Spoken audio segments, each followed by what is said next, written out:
hello. Today is Saturday, July 6th, and we have a couple birthdays. Today is Janice Dwyer's birthday. So Janice, happy birthday to you. Happy birthday to you. Happy birthday, dear Janice. Happy birthday to you. Cha-cha-cha.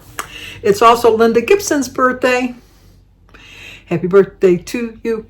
Happy birthday to you. Happy birthday, dear Linda. Happy birthday to you. Cha-cha-cha. Sue Hess. Happy birthday to you. Happy birthday to you. Happy birthday, dear Sue. Happy birthday to you. Cha-cha-cha.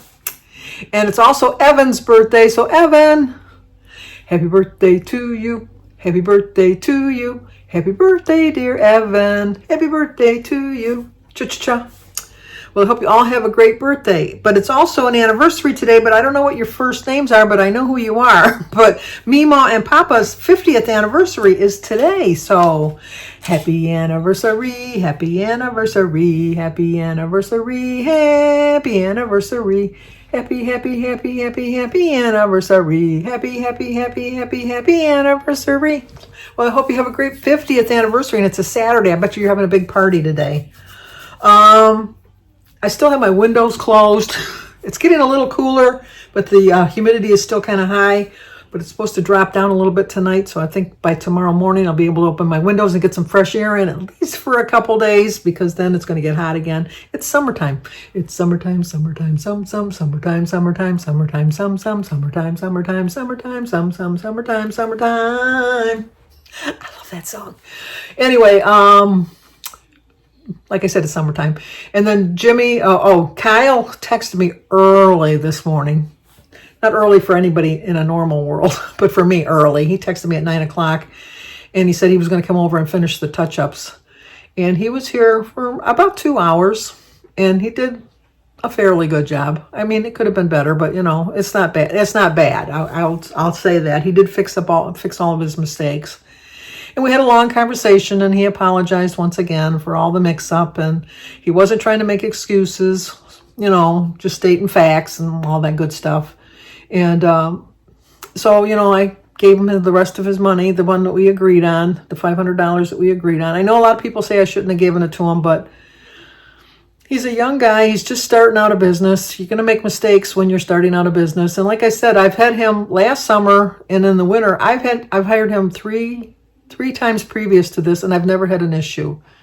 So I really do think that it was some kind of a management skills level that he did something wrong this year. I really do. And we had a long talk, and he said his side, I said my side. We both agreed. And I would never put anything bad about him on Facebook or anything. Like I said, he's a young guy, and he's just starting out. He's got a young family, and I wouldn't want to ruin anything just because of some kind of little mix-up. So we paid him and got it all done with. I think what he did, he asked that I didn't send the money to his company, that just to give it to him. And he didn't. I usually Zelle the money to him, but he wanted it in a check made out to him. I could have given him cash, but I didn't have that much cash in the house. I don't carry that much cash in the house. But I definitely put in the memo what it was for, and I wrote a little summary of everything in there. And my thinking is that he's just going to write off the other $1,100 or $1,000 as a business expense, so he'll have it for his taxes, and he's going to keep the $500 as his own personal money.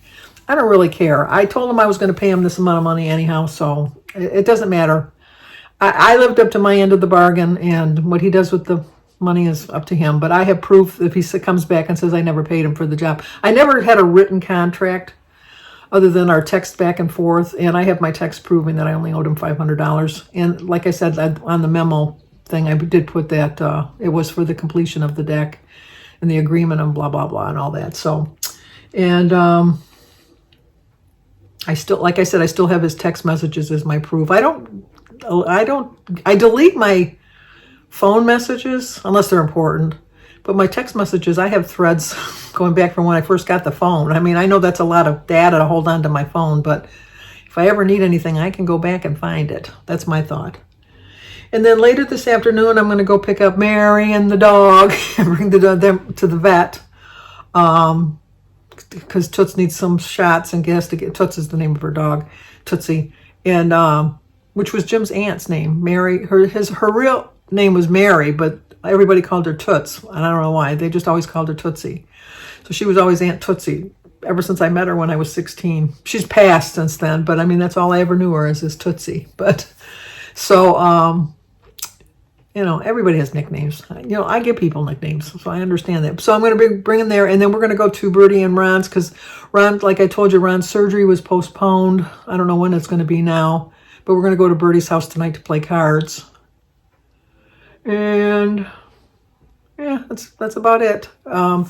This is the book I'm reading now, The First Lady. I'm sorry, I forget who it was, but somebody read My Murder and loved the book. So, I guess it wasn't my style of reading, I could put it that way. It's more science fiction. I'm not really into science fiction, but if you were into it, you probably would have liked it. But this is the one I'm reading, My First Ladies. I have not read this book because I started reading it when I was with Mary yesterday. And it's not what I thought. I thought it was about Eleanor Roosevelt and the person that she had an affair with.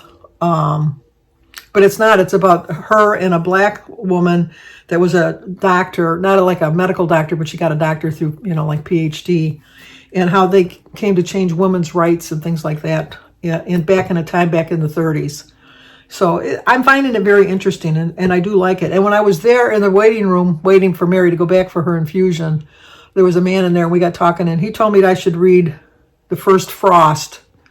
He said it was very interesting about, what was it about? I forget what it was about. I wrote it down in my notes because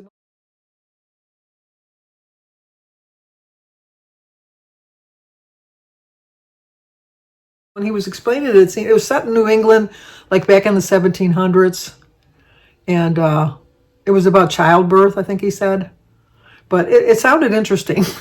So interesting that I don't remember what it was about. But interesting enough at the time that I wrote it in my notes in my phone that I thought I wanted to get the book. So I'm going to check that out at the library. I did go by the library yesterday and drop off my other books. But it was funny because when Mary called me last night, she says, all in all, I thought yesterday afternoon went really, really fast. And I go, you really did you? And she said, yeah. She says, it seemed like we weren't there hardly at all. I said, well, maybe for you. I said, we were there almost altogether 2.5 hours, close to 3. She says, really? I said, yeah, the difference being you were in a recliner, reclining, sleeping with a heated blanket, and I was sitting in a folding chair reading my book. So she says, oh, yeah, that would make a difference, wouldn't it? I said, it was not a big deal. It wasn't the most comfortable chair, but, it wasn't as bad as I made Mary think it was. Because that's just who I am. I just have to do that. I just have to make things a little bit more difficult than they really needed to be. But, really, I picked her up at 12:30. I don't know if I think I told you that. When I picked her up at 12:30, we were pulling up at 10 to 1. She says, oh, I should mention my appointment was really at 11 o'clock. She had times mixed up. And then she has another appointment in 2 weeks, and so I texted it to her friend Sharon, who's going to be bringing her, and she says, well, I'm glad you let me know because Mary told me an hour later. So then now we know we got to really keep track of the times. But I picked her up at